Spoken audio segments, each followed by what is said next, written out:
Hello and welcome to Delightful, Delicious, Delovely. My name is Christina Elise and today I'm going to be making Chinese barbecue spare ribs, or Char Siu. I think it's Char S-I-U. I'm not sure if my Chinese is not good. It doesn't exist actually. Super easy. This was my favorite food when I was a kid from takeout Chinese places. The sticky, gooey, really sweet barbecue ribs. I'm going to use Beyond Meat's chicken for this rather than pork, and just a little bit of a marinade that you cook it up in. In Boston, the Chinese restaurants have a thing called a poo-poo platter, and it's basically an assortment of appetizers, and these little ribs would always be on there along with chicken fingers, which are basically little boneless piece of chicken breaded in this puffy pastry that you dip in duck sauce. And all fantastic Americanized Chinese food. Here comes Terry. There he is. Want to say hi, Terry? Come here. Come here, don't run away. Oh, there he goes. All right, never mind with Terry. Terry, come here. Say hi, don't be afraid. Oh, there you go. There he is. This is Terry. Terry's my foster. Terry's nervous. He's the one you always hear snoring. Anyway, as I was saying, I know it, honey. I know I'm busy. So it was my favorite food as a kid. Those sticky ribs were I just adored them. And all through high school, I even lived just above a Chinese restaurant, and I would treat myself to these things every once in a while. In Boston, there's a barbecue sauce you can buy, a Chinese barbecue sauce called So. You can't buy it here. My mother sends it to me sometimes. It's really just coagulated oil, I think. It's probably about as unhealthy a thing as you could possibly eat. So I decided rather than using that, I would just make my own. You can also buy, this is spare rib sauce made by Lee Kum Kee that you can get on Amazon or in an Asian market, and just cheat and just use this. I'm sure it's not quite as bad as the So sauce is. But if you want to take a shortcut, do this. Otherwise, do what I'm going to do now. So we are going to start off with, this is half a teaspoon of Chinese 5-spice. Then I'm going to get about 2 tablespoons of agave nectar. 2 tablespoons of this Chinese rice wine. Not rice vinegar, rice wine. It's about, let's see, 1, 2. Apparently I'm fond of making sound effects. I don't know what they have to do with cooking, but I can't help myself from doing it. You need a tablespoon of hoisin sauce. We need a tablespoon of sweet chili sauce. A tablespoon of dark soy sauce. If you don't have the dark soy sauce, don't worry about it. Not the end of the world. But I'm sure you can get it on Amazon and the like. This is a tablespoon of either vegan or vegetarian oyster sauce or mushroom sauce. Oyster sauce is very seldom have anything oyster related actually in them. It's just a name. I'm going to do 2 teaspoons, if I could open this, of molasses. 2 teaspoons of molasses, let's see. 1, 2.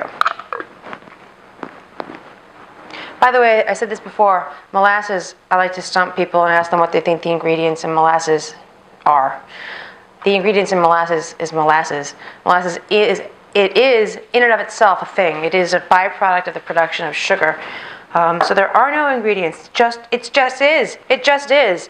And about a tablespoon of garlic. You could do fresh garlic cloves, or you can get some already minced stuff like I have right here. Just makes your life easier. Anything like this, I think fresh garlic would just burn in the pan anyway and become bitter and not taste so great.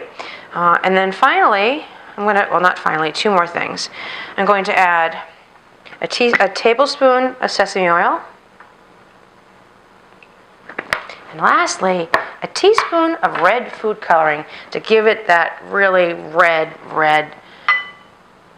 low-end Chinese spare rib color. I'm going to whisk this together or just stir it up in the bowl. Don't get this on you. This red food coloring is a nightmare. So be really careful you don't get it on yourself. All right.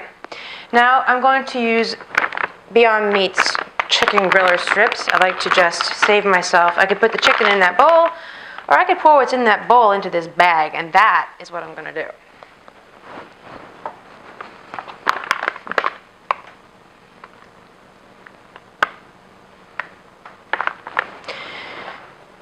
And then I'm going to seal it up again and mush it around to get some of it on everything.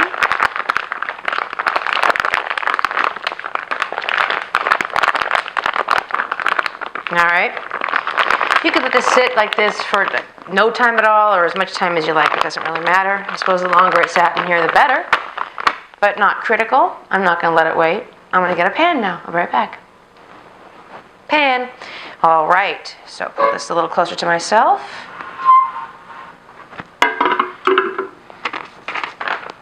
I'll let that heat up. And when it's hot, I'll come back. Alright, I'm back. I'm going to treat this pan. It's a grill pan with a grill surface on it. I'm going to spray a little olive oil spray on there.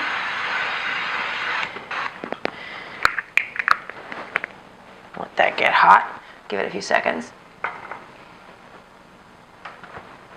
Okay, it's warm. So I'm going to, first of all, carefully, so I don't get this on myself, I'm going to pour some of the marinade back out into the pan here. You might want to double up this marinade recipe if you want some extra sauce to go on rice, say. You could just, these things can be eaten just naked. I like to eat them just out of the pan naked, but they do go really well with some rice. Alright, let that heat up.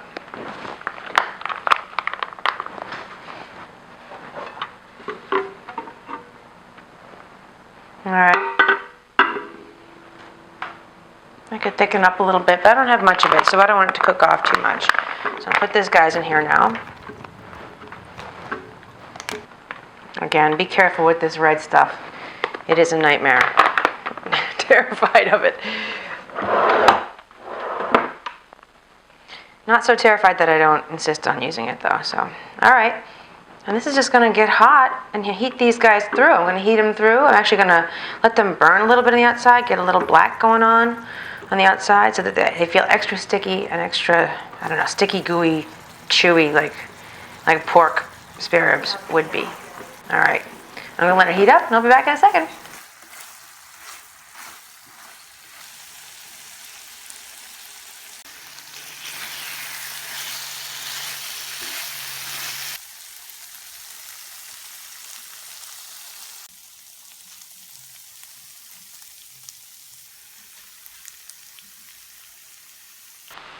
Okay, I'm back.